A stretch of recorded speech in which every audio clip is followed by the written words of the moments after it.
Hey everyone, I'm Rico Felice with Rockford Fosgate. This year we've done some really cool and innovative things with RZR-specific audio kits. So what I want to do is take you inside, take a look at what comes in these kits, and then we're going to see how they all go together.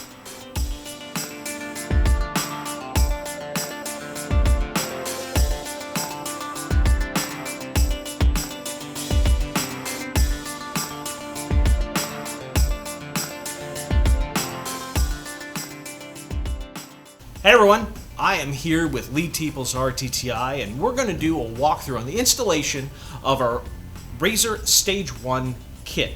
Now Lee, tell us a little bit what this install is going to entail. So Stage 1 is based around one of our marine radios. It's going to include all the install parts to both mount the radio and hook it up to the existing power. So we're going to show you how to take apart the vehicle, mount the radio, and put it all back together. All right, cool. Well, let's get started on the install. So before we get started, the first thing I'd like to do is disconnect the battery. Since we're going to be running new wires and disconnecting and reconnecting some of the plugs in the vehicle, it's always a safe thing to start there. So if you have a 2-seat RZR, the battery is going to be located underneath the driver's seat. If you have a 4-seat RZR, the battery is going to be underneath the rear left seat. So these seats are super easy to take out, so let me show you. So to remove the seat, there's a latch on the back side of it. You're going to lift up on that, pull the seat forward, and then lift up. Okay, so using a 13mm wrench, we're going to disconnect the negative battery terminal.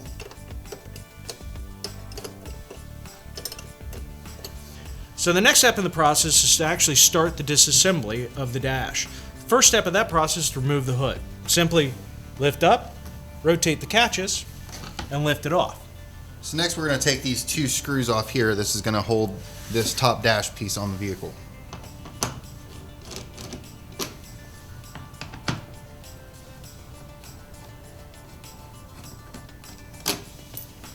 Now that we've removed the screws, we're just going to simply pop this panel out of place.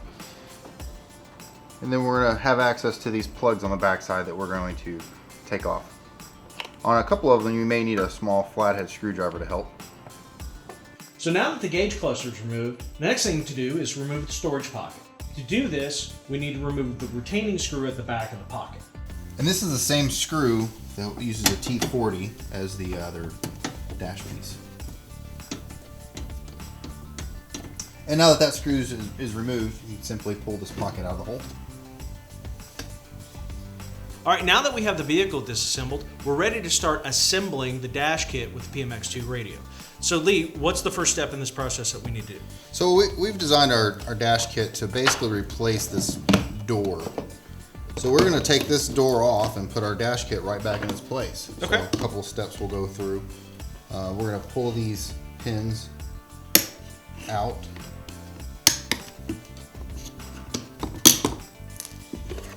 And that's taking that door off. Now this fits right back in its place. So we have a couple things we're going to do first though. So there's these knockouts on the back of this pocket, and you could take this out and get by running wires, but what I really like to do is just cut a larger hole. It really makes the install a lot easier. So we're going to take a 2-inch hole saw and we're just going to cut right in the back side of the pocket, and it's going to really make things a lot easier when we're putting the vehicle back together.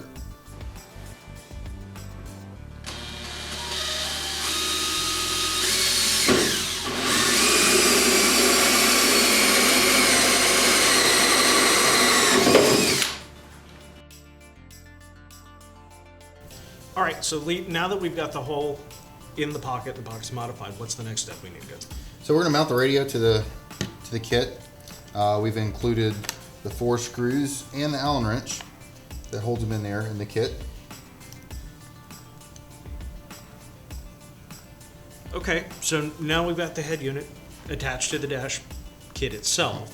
What other steps are involved in finishing this? So when we go to put the dash kit back onto the pocket, instead of using these plastic rods that held the door in place, we actually have a screw that's going to go through the dash kit, and then these are retaining clips that go onto the dash kit. So it's actually more of a solid install as opposed to just a snap fit. Okay. All right, Lee, so the electrical connections that you just made will obviously provide us power and ground for the radio. Are there any other specific connections that we need to make, or? So our stage 1 is pretty much designed for someone who either has existing speakers or they have kind of another idea of what they're going to run. So these other wires in the radio harness are just for that. In our other stages, we have a specific harness that goes to our speakers that will simply plug in the radio. Okay, all right, so realistically, these are the primary connections, and you, the consumer, will simply make whatever connections you need for your extra speakers or whatever you're hooking up to this radio directly. So, all right, cool. Well, let's move on to the next step. Let's go put it in the car. All right. All right, so now that we're back, Lee, what's the next step in the install process? So to get power and ground to the radio, it's going to go into the under the hood compartment where there's these terminals that provide an accessory power and a ground terminal for us. So to get them there, there's this grommet that is in the firewall. We're going to remove that, and then it has some score lines on it that we're going to use a razor knife to cut so that the wire will pass through it. Okay, so I want to explain this terminal block under the hood. There's 3 posts, and they're labeled accessory, ground, and battery.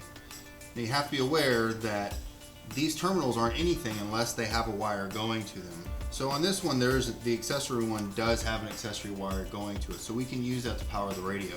The one labeled ground does not have a wire going to it, therefore we cannot put our ground wire there because it won't actually get ground. But the screw right next to that holds the battery terminal in place is an actual ground, and we can use that to power our radio.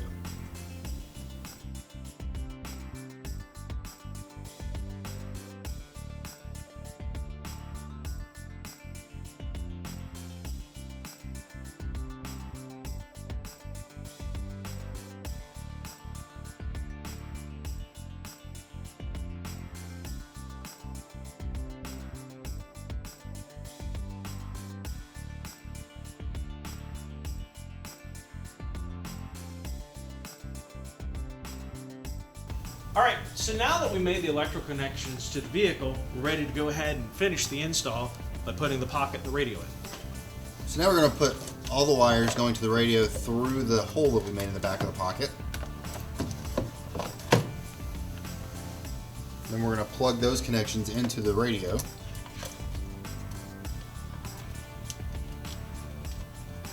And now we're going to assemble the dash kit to the pocket. So now we're going to install the screws that hold the dash kit in place, and they have to go through several layers of plastic. So a trick I've learned to get them to align properly is to use a long skinny pick, and then you can feed that through the hole and it'll help align the clip, and then the screw will go right in.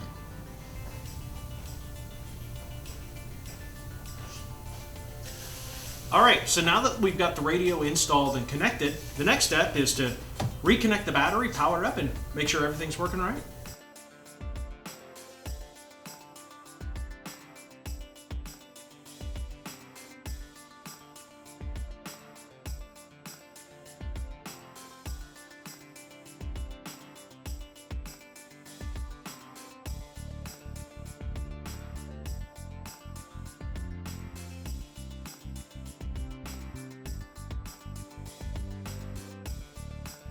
All right, guys, that pretty much wraps up this install. So Lee, thanks for taking the time out of your schedule to be able to help us out with this one. Absolutely. So we put a lot of effort into these systems, so hopefully between our efforts and this video, you should find your install very simple. All right, guys, and always remember, you can always check out rockfordfosgate.com for more information, or if you need additional assistance, contact our customer service line. They're always there, happy to help you out. So it pretty much wraps this up, so thanks again. Sounds good. All right, guys, we'll see you again in another video.